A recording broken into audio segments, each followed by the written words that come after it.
স্বাগতম আমাদের পারিবারিক পডকাস্টে। আজ আমরা এমন একটি বিষয় নিয়ে আলোচনা করব যা শুধু বাংলাদেশের নয়, মানব সভ্যতারও এক চিরন্তন প্রশ্ন: রাজনৈতিক সহনশীলতা, পলিটিক্যাল টলারেন্স। আমার মনে হয় আজ আমাদের সবচেয়ে বড় সংকট অর্থনীতি নয়, রাজনীতিও নয়, বরং মানুষের মন। যে মন বিশ্বাস করে শুধু আমি সত্য। সত্য একটাই, কিন্তু মানুষের সত্য উপলব্ধি ভিন্ন হতে পারে। সবাই একই বাস্তবতাকে একইভাবে দেখে না। অতএব ভিন্ন মত মানেই শত্রু নয়। গণতন্ত্রের সৌন্দর্য তো এখানেই, আমি তোমার মতের সঙ্গে একমত নাও হতে পারি, কিন্তু তোমার মত প্রকাশের অধিকারকে সম্মান করব। অথচ আমাদের রাজনৈতিক সংস্কৃতিতে বিরোধী মতকে প্রায় শত্রু হিসেবে দেখা হয়। প্রশ্ন হলো, ক্ষমতা কেন মানুষকে অসহিষ্ণু করে? রাষ্ট্রবিজ্ঞানীরা বলেন মানুষ নিরাপত্তার জন্য রাষ্ট্র গঠন করে, কিন্তু যখন রাষ্ট্রই ক্ষমতার যন্ত্র হয়ে যায় তখন মানুষ নিরাপত্তা হারায়। বাংলাদেশে আমরা প্রায় দেখি রাজনৈতিক পরিচয় কখনো কখনো নাগরিক পরিচয়ের চেয়েও বড় হয়ে ওঠে। এটাই বিপজ্জনক। জন লকের শিক্ষা হলো রাষ্ট্র মানুষের স্বাধীনতা রক্ষা করার জন্য। রাষ্ট্র কোনো রাজনৈতিক দলের সম্পত্তি নয়।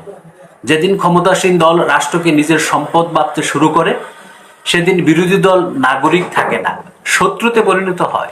রুশো বলেছিলেন জেনারেল উইলের কথা। এর মানে কি সংখ্যাগরিষ্ঠের ইচ্ছেই সব? না, জেনারেল উইল মানে এমন কল্যাণ যেখানে সংখ্যালঘু নিরাপদে থাকে। সংখ্যাগরিষ্ঠ যদি সংখ্যালঘুর স্বাধীনতা কেড়ে নেয়, তাহলে সেটা গণতন্ত্র নয়, সংখ্যাগরিষ্ঠের আধিপত্য। হান্না আরেন্ট লিখেছিলেন, সহিংসতা কখনো ক্ষমতার প্রমাণ নয়, বরং ক্ষমতার দুর্বলতার লক্ষণ। যেখানে যুক্তি শেষ হয় সেখানে লাঠি শুরু হয়। দার্শনিক কার্ল পপার একটি গুরুত্বপূর্ণ ধারণা দিয়েছিলেন, প্যারাডক্স অফ টলারেন্স। তিনি বলেছিলেন একটি সমাজকে সহনশীল হতে হবে, কিন্তু এমন অসহনশীলতার প্রতি নয় যা অন্যের স্বাধীনতা ধ্বংস করতে চায়। অর্থাৎ সহনশীলতা মানে অন্যায়কে সমর্থন করা নয়, বরং ন্যায়সঙ্গত সীমার মধ্যে ভিন্ন মতকে স্থান দেওয়া। চমৎকার কথা। কিন্তু আমাদের সমাজে প্রায় দুটি চরম অবস্থান দেখা যায়।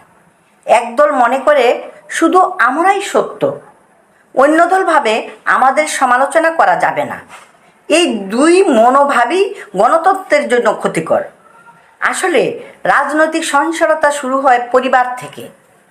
যদি একটি শিশু শেখে যে প্রশ্ন করা অপরাধ নয়, তাহলে বড় হয়ে সে ভিন্ন মতকে ভয় পাবে না। একটি বিষয় লক্ষ্য করো, ক্ষমতা থাকলে অনেকেই বিরোধীদের কথা শুনতে চান না, আবার বিরোধী দলে গেলে নিজেরাই মত প্রকাশের স্বাধীনতার কথা বলেন। অর্থাৎ নীতির চেয়ে অবস্থান বড় হয়ে যায়।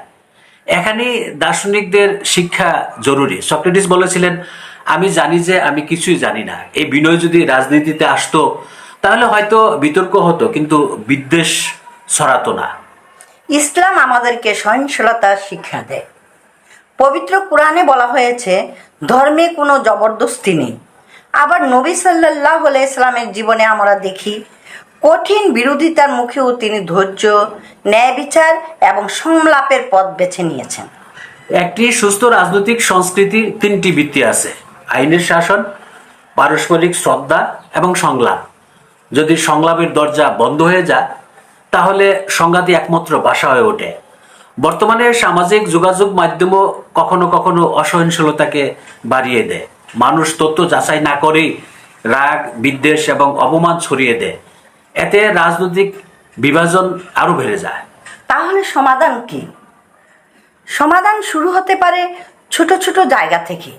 পরিবার, বিদ্যালয়ে, বিশ্ববিদ্যালয়ে, রাজনৈতিক সংগঠনে এবং গণমাধ্যমে। আমাদের এমন একটি সংস্কৃতি গড়ে তুলতে হবে যেখানে প্রশ্ন করা, দ্বিমত পোষণ করা এবং যুক্তি দিয়ে উত্তর দেওয়া স্বাভাবিক বিষয় হবে। মনে রাখতে হবে, একটি জাতি তখনই পরিপক্ক হয় যখন সে নিজের সমালোচনাও শুনতে পারে। যে সমাজ শুধু প্রশংসা শুনতে চায়, সে সমাজ ধীরে ধীরে আত্মসমালোচনার ক্ষমতা হারিয়ে ফেলে। সহনশীলতা দুর্বলতার নাম নয়, বরং নিজের ক্ষমতা থাকা সত্ত্বেও অন্যের কথা শোনার যে নৈতিক শক্তি, সেটি প্রকৃত সহনশীলতা। একজন দার্শনিক বলেছিলেন, যখন ক্ষমতা সত্যের চেয়ে বড় হয়ে যায়, তখন স্বাধীনতা ধীরে ধীরে হারিয়ে যায়। আর গণতন্ত্রের প্রকৃত বিজয় তখনই যখন ক্ষমতাসীন ও বিরোধী উভয় পক্ষেই বুঝতে শেখে যে রাজনৈতিক প্রতিদ্বন্দ্বী শত্রু নয়, তিনি একই দেশের আরেকজন নাগরিক, যার মত ভিন্ন হতে পারে। আসুন আমরা এমন একটি বাংলাদেশের স্বপ্ন দেখি, যেখানে মতের লড়াই হবে যুক্তিতে, মানুষের বিরুদ্ধে নয়, যেখানে ক্ষমতা বদলাবে কিন্তু পারস্পরিক সম্মান হারাবে না। শেষ করার পূর্বে যদি আবার বলতে চাই, আইন সবার জন্য সমান হতে হবে। দ্বিতীয়ত, রাজনৈতিক সহিংসতার বিচার দলীয় পরিচয় দেখে নয়, অপরাধ দেখে করতে হবে। তৃতীয়ত, বিরোধী মত প্রকাশের সাংবিধানিক অধিকার বাস্তবে নিশ্চিত করতে হবে। চতুর্থত, রাজনৈতিক নেতাদের ভাষায় শালীনতা ফিরিয়ে আনতে হবে। ধন্যবাদ সবাইকে। আবার দেখা হবে নতুন একটি বিষয় নিয়ে। আল্লাহ হাফেজ।